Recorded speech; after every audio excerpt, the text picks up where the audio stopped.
பாண்டியராஜ் வந்து எனக்கு நண்பர், ஏன்னா ரொம்ப பிடிக்கும், ரொம்ப குயிக்தியானவர். அதெல்லாம் தாண்டி எனக்கு அவர் ரொம்ப பாண்டியராஜை பிடிக்கிறதுக்கு அவர் எடுத்த பசங்க படம் தேசிய விருது வாங்கியிருக்காரு அப்படிங்கிறதெல்லாம் தாண்டி ஒரு உயரம் குள்ளமாக இருக்கிறது தான் எனக்கு ரொம்ப பிடிக்கும். என்னை விட குள்ளமாக இருப்பார். எனக்கு தெரிஞ்சு டைரக்டருக்கு வந்து என்னை விட குள்ளமாக இருக்கணும்னு ஆசைப்பட்டுட்டே இருப்பேன். பாண்டியராஜை விட குள்ளம் ராமச்செல்லப்பா, அதனால ரொம்ப பிடிக்கும். அதனால் தம்பி வந்து குள்ளமாக இருந்தாலும் ஒரு பெரிய உயரத்தை அடையக்கூடிய இந்த விழாவுக்கு வந்து வாழ்த்த வேண்டும் என்கிற ஆசை எனக்கு இருந்தது. ரொம்ப சந்தோஷமாக இருந்தது. போன வாரம் ஒருத்தன் ப்ரூஸ்லி அப்படின்னு இதே இடத்துல கூப்பிட்டு பேச வச்சான். இந்த வாரம் ஒருத்தன் என்கிட்ட மோதாதே அப்படின்னு சொல்லி என் அசிஸ்டண்ட்டே வந்து இது பண்ணுறான். நம்ம அசிஸ்டண்ட்டே நமக்கு டஃப்பாக இருப்பாங்க போல்.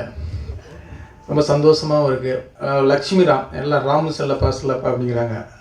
அதுக்கு ஒரு கதை இருக்குது. லக்ஷ்மிராம் நல்லா தாண்டா இருக்குது அப்படின்னா, இல்லை சார் ரொம்ப பொய்ட்டிக்காக இருக்குது, ராமு செல்லப்பான்னா கொஞ்சம் உருவம் நம்ம இதுவாக இருக்கிறதுனால செல்லப்பா அப்படின்னா ஏதோ வீரப்பாங்கிற ரேஞ்சில் இருக்கும் சார்னு வச்சுக்கிட்டான். நான் அசிஸ்டண்ட்டாக இருந்து எனக்கு ஒரு அசிஸ்டண்ட்டு சேர போகிறான் அப்படிங்கிறதே ஒரு பெரிய இதுவாக இருக்கும். ஒரு அசிஸ்டண்ட்டாக இருந்த நமக்கு ஒரு ஃபஸ்ட்டு ஒரு அசிஸ்டண்ட் வர போகிறான் அப்படிங்கிறது வந்து அப்படி எனக்கு ஃபஸ்ட்டு அசிஸ்டண்ட்டாக வந்தது தான் இந்த ராம்ங்கிறவன். என்னை வந்து மதன் அப்படின்னு ஒரு நண்பர் சேரன் சார்கிட்ட கொண்டு இவனை அசிஸ்டண்ட்டை சேர்த்துக்குங்க அப்படின்னு ரெக்கமெண்ட் பண்ணார். அவரே வந்து இவனை கூப்பிட்டு வந்து நான் இங்கே சேர்த்து விட்டேன்ல, இப்போ இவனை நீ சேர்த்துக்க அப்படின்னு சொல்லி கொண்டாந்து விட்டார். சைஸு இதெல்லாம் பார்க்கும்போது கொஞ்சம் இப்போ பட்டையெல்லாம் போட்டிருப்பான். கொஞ்சம் உங்களுக்கு மேலே ஒரு டவுட்டு.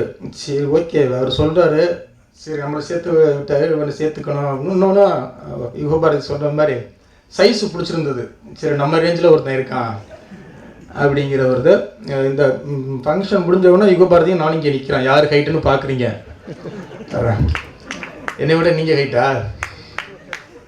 ஷூவை கழட்டிடலாம். ஸோ ராமு செல்லப்பாக்கிட்ட நான் ஃபஸ்ட்டு கொடுத்த வேலை உனக்கு சமைக்க தெரியுமாடா அப்படிங்கிறது தான்.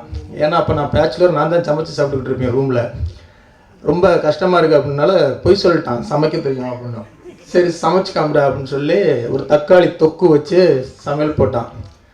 டேஸ்ட்டுனா அப்படி ஒரு டேஸ்ட்டு, கரும்பு அப்படி ஒரு டேஸ்ட்டு இன்ன வரைக்கும் சாப்பிட்டுருக்க முடியாது. அவ்வளோ கேவலமான ஒரு சாப்பாடை சமைச்சு கொடுத்தேன். இதான் சமையலாடா அப்படின்னா, இல்லை சார் இவ்வளோ தான் எனக்கு தெரியும் அப்படின்னா. சரிண்ணா ஃபஸ்ட்டு அவனுக்கு நான் கற்றுக் கொடுத்தது சமைக்கிறது எப்படிறா அப்படின்னா. டைரெக்ஷன்லாம் கற்றுக் கொடுக்கல, சமையல் எப்படி பண்ணுறதுன்னு கற்றுக் கொடுத்து கத்திரிக்காய் எல்லாம் ஒவ்வொரு கத்திரிக்காய், ஒரு வெண்டைக்காய், ஒரு தக்காளி, ஒரு உருளைக்கிழங்கு, ஒரு முருங்கைக்காய் வாங்கிட்டு வாடான்னு சொல்லி மொத்தமாக சமைச்சு இப்படி சமைக்கணும் அப்படின்னா இப்போ நல்லா சமைப்பான். இப்போவும் நாங்கள் டேரக்டர் ஆகிட்டோம். இப்போவும் 2 பேரும் சேர்ந்து ஊருக்கு போயெல்லாம் சமைச்சு சாப்பிட்ருக்கோம். அது பிடிக்கும் எனக்கு ரொம்ப. பேச்சுலர் சாப்பாடு அப்படிங்கிறது அது ஒரு டேஸ்ட்டாக இருக்கும். அப்புறம் 2 படம் பண்ணிட்டு ரொம்ப நாள் இடையில ஆளே காணும். திடீர்னு வந்து பசங்க ப்ரொடக்ஷனில் படம் பண்ணோம், ஒரு ஸ்கிரிப்ட் சொல்கிறேன், ஒரு 1 ரூபா 1.5 ரூபா தான் ஆகும் பட்ஜெட்டு அப்படின்னு சொல்லி ஒரு சிஎஸ் அப்படின்னு சொல்லி ஒரு கதை சொன்னோம். அசிஸ்டண்ட்லாம் வச்சு படம் பண்ணுங்க சார் அப்படின்னு சொல்லி. இன்னொன்று சில அசிஸ்டன்ட்ஸ் வந்து டேரக்டரை வந்து பயந்துக்கிட்டே இருப்பாங்க, இல்லைன்னா புகழ்ந்துக்கிட்டே இருப்பாங்க.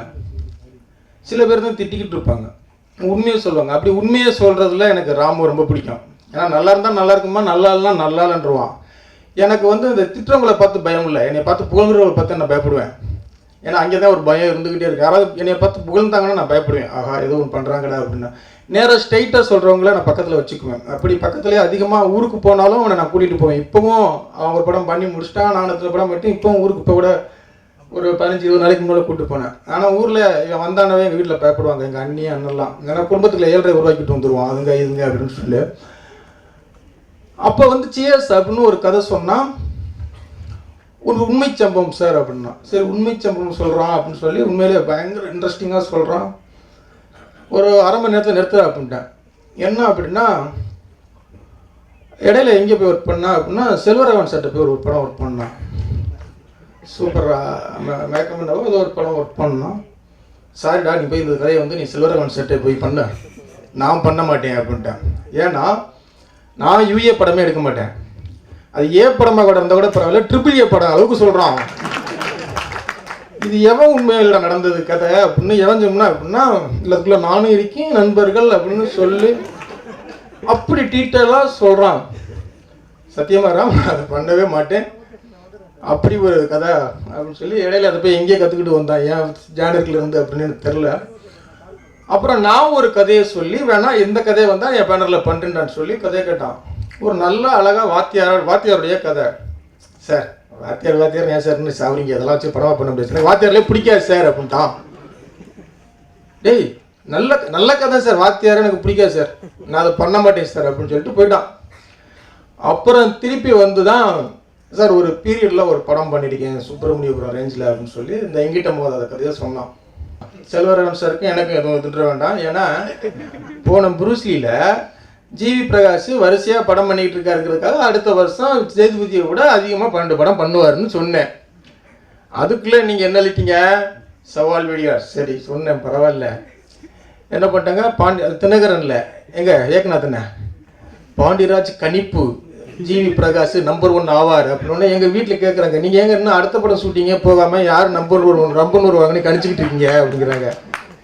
நான் என்ன அடுத்த படம் ஷூட்டிங்கே என்ன பிளான் பண்ணல, இது எதுக்கு நீங்கள் எதுக்கு நம்பர் 1 யார் வருவாங்களாம் கணிச்சிக்கிட்டு இருக்கீங்க, பத்திரிக்கைக்காரங்க கணிக்கிறத விட்டுட்டு அப்படின்லாம் கேள்வி கேட்குறாங்க. அதனால் வந்து நல்ல விஷயங்கள் ரொம்ப இருக்குது. கண்டிப்பாக இந்த படத்தை என்னுடைய உதவியாளர் ராமையா இன்னும் என்னை எப்படி கொண்டு பசங்களில் கொண்டு அப்படி சேர்த்தீங்களோ அதே மாதிரி இந்த படத்துலையும் சேர்ப்பீங்க அப்படின்னு நம்பிக்கை இருக்குது. நன்றி, வணக்கம்.